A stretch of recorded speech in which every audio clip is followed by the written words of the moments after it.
For example अगर हम बात करते हैं यहाँ पे CH4 के बारे में, तो यहाँ पे जो कार्बन एटम होता है इसके वैलेंस इलेक्ट्रॉन होते हैं 4, और जो हर एक हाइड्रोजन एटम होता है उसका वैलेंस इलेक्ट्रॉन होता है 1। तो 4 हाइड्रोजन एटम जब यहाँ होंगे तो टोटल वैलेंस इलेक्ट्रॉन जो हाइड्रोजन की वजह से वो होंगे 4, और टोटल वैलेंस इलेक्ट्रॉन हमारे पास हो जाएंगे 8। फॉर एग्जाम्पल यहाँ बात करते हैं हम O2 की, तो जो ऑक्सीजन है इसका ग्रुप नंबर 6 होता है, तो यहाँ पे इसके पास 6 वैलेंस इलेक्ट्रॉन होते हैं। तो टोटल यहाँ पे 2 एटम्स हैं, तो टोटल वैलेंस इलेक्ट्रॉन हमारे पास हो जाएंगे 12। फॉर एग्जाम्पल हम यहाँ पे बात करते हैं NH3 के बारे में, तो यहाँ पे जो नाइट्रोजन है इसका ग्रुप नंबर 5 है, तो इसमें 5 वैलेंस इलेक्ट्रॉन होते हैं, हाइड्रोजन में 1 होता है। तो यहाँ पे 3 एटम्स हैं, तो यहाँ पे 3 से इसको मल्टीप्लाई करेंगे, टोटल वैलेंस इलेक्ट्रॉन हमारे पास आ जाएंगे 8। फॉर एग्जाम्पल हम बात करते हैं यहाँ पे SO2 के बारे में, तो यहाँ पे सल्फर ऑक्सीजन ये 6th ग्रुप से बिलोंग करते हैं, तो तीनों के पास ही 6 वैलेंस इलेक्ट्रॉन है यहाँ पे। तो 3 एटम है, तो 3 × 6 टोटल वैलेंस इलेक्ट्रॉन हमारे पास हो जाएंगे 18।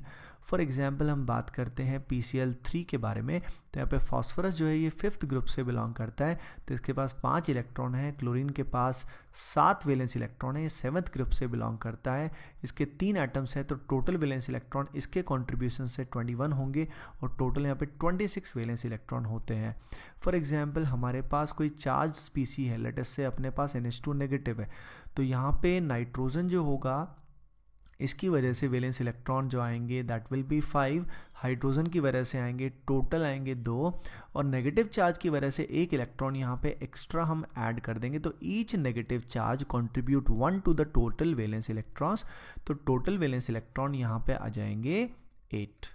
फॉर एग्जाम्पल हम बात करते हैं यहाँ पे कार्बोनेट आयन के बारे में, CO3 नेगेटिव, तो ऐसे केस में कार्बन का ग्रुप नंबर 4 है, तो इसमें 4 वैलेंस इलेक्ट्रॉन होंगे। ऑक्सीजन का जो ग्रुप नंबर है वो 6 है, तो यहाँ पे 6 वैलेंस इलेक्ट्रॉन होंगे। तो 3 अगर एटम है तो टोटल 18 इलेक्ट्रॉन ये हो गए, 4 ये हो गए तो 22, और 2 नेगेटिव चार्ज की वजह से 2 इलेक्ट्रॉन यहाँ पे होंगे, तो total 24 valence electron will be there. तो लुईस डॉट स्ट्रक्चर्स में हम जो यूज़ करते हैं वो वैलेंस इलेक्ट्रॉन्स का ही करते हैं। अब उसके बाद अगली बात है कि यहाँ पे सेंट्रल एटम को आइडेंटिफाई करना बहुत इंपॉर्टेंट होता है, और वो हम इलेक्ट्रॉन नेगेटिविटी के बेसिस पे करते हैं। जैसे फॉर एग्जांपल यहाँ पे हम बात करते हैं SO2 में, तो ऑक्सीजन और सल्फर में इलेक्ट्रॉन नेगेटिविटी आपको पता है डाउन द ग्रुप जाते हैं तो डिक्रीज होती है, तो सल्फर की इलेक्ट्रॉन नेगेटिविटी कम होगी, तो जिसकी इलेक्ट्रॉन नेगेटिविटी लेस है उसको हम सेंट्रल एटम कंसिडर करेंगे, और उसके अराउंड आप जिसकी इलेक्ट्रॉन नेगेटिविटी ज़्यादा है उसको आप प्लेस करेंगे। ठीक है। सिमिलरली जैसे हम बात करते हैं यहाँ पे PCl3 के बारे में या PCl5 के बारे में, तो यहाँ पे फॉस्फोरस की इलेक्ट्रॉन नेगेटिविटी जो होगी वो क्लोरीन से लेस होगी, तो फॉस्फोरस हमारा सेंट्रल एटम हो जाएगा, और बाकी जो एटम्स होंगे उसको आप उस सेंट्रल एटम के अराउंड प्लेस कर देंगे, और इसके बाद ही लुईस डॉट स्ट्रक्चर्स को ड्रॉ करेंगे। फॉर एग्जांपल हम बात करते हैं यहाँ पे कार्बोनेट आयन की, तो यहाँ पे जो कार्बन है इसकी इलेक्ट्रॉन नेगेटिविटी लेस है, तो कार्बन के अराउंड इस तरीके से आप ऑक्सीजन एटम्स को प्लेस कर देंगे।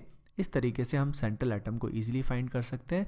अच्छा, एक बात सबसे इंपॉर्टेंट है इसमें कि हाइड्रोजन जो होता है वो कभी भी सेंट्रल एटम नहीं हो सकता है, क्योंकि वो एक ही बॉन्ड बना पाता है, तो नाइट्रोजन हम बीच में लेंगे और बाकी हाइड्रोजन हमेशा आउटसाइड में होंगे, they will always lie outside. ठीक है। अब बात आती है फाइनल स्ट्रक्चर्स ड्रॉ करने की। ठीक है ना। तो देखिए सबसे पहले फॉर एग्जांपल लेट अस से हमें स्ट्रक्चर ड्रॉ करना है किसका, NH3 का। तो हमने यहाँ पे NH3 के लिए सबसे पहले एटम्स को अरेंज कर दिया, तो नाइट्रोजन हमारा सेंट्रल एटम है और बाकी हाइड्रोजन एटम यहाँ होंगे। सबसे पहले हम सबकी कोवेलेंसी सेटिस्फाई करेंगे, यानी कौन यहाँ कितने बॉन्ड बनाता है वो आपको क्लियर होना चाहिए। जैसे हाइड्रोजन एटम एक ही बॉन्ड बनाता है, और एक बॉन्ड बनाने के लिए यहाँ पे हमें चाहिए होंगे 2 इलेक्ट्रॉन्स, तो उन 2 इलेक्ट्रॉन्स को हमने यहाँ पे प्लेस कर दिया। सिमिलरली यहाँ पे भी हाइड्रोजन 2 इलेक्ट्रॉन्स एक बॉन्ड बनाएगा, तो 2 इलेक्ट्रॉन्स यहाँ चाहिए होंगे, 2 इलेक्ट्रॉन्स यहाँ चाहिए होंगे। ठीक है। तो इन इलेक्ट्रॉन्स की शेयरिंग से एक सिंगल बॉन्ड यहाँ बनेगा, एक सिंगल बॉन्ड यहाँ बनेगा, और एक सिंगल बॉन्ड यहाँ बनेगा।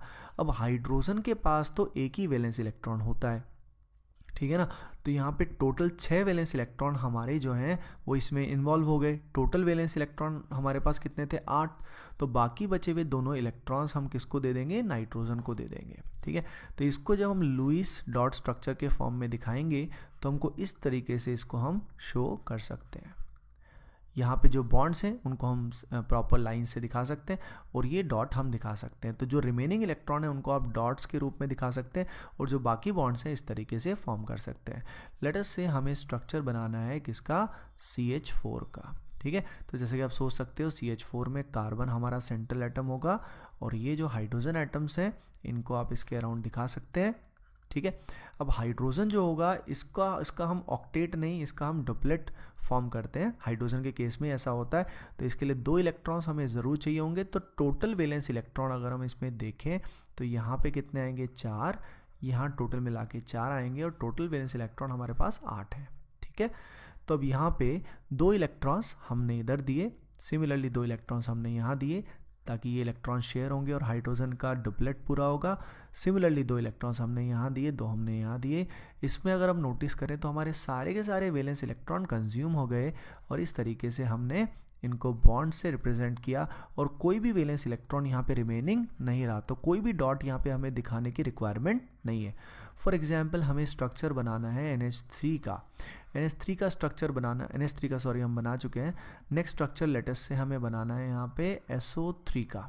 ठीक है, तो यहाँ पे हमने सेंट्रल एटम लिया सल्फर, लेटेस्ट से इसको मैं यहाँ पे ड्रॉ करता हूँ। लेटेस्ट से हमने यहाँ पे सल्फर लिया और यहाँ पे 3 ऑक्सीजन एटम्स को हमने शो किया।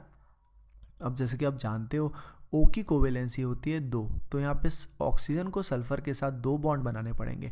अब 2 बॉन्ड बनाने के लिए क्या होगा, यहाँ पे हमको चाहिए होंगे 4 इलेक्ट्रॉन्स। तो टोटल इलेक्ट्रॉन्स में से 4 इलेक्ट्रॉन्स हमने यहाँ पे प्लेस कर दिए। ठीक है, सिमिलरली इधर भी हमने 4 इलेक्ट्रॉन्स प्लेस कर दिए और यहाँ भी हमने 4 इलेक्ट्रॉन्स प्लेस कर दिए। तो ये 4 इलेक्ट्रॉन्स यहाँ पे शेयर होंगे। ठीक है, अब यहाँ पे जब 4 इलेक्ट्रॉन्स शेयर होंगे तो उसको हम डबल बॉन्ड O से रिप्रेजेंट कर सकते हैं।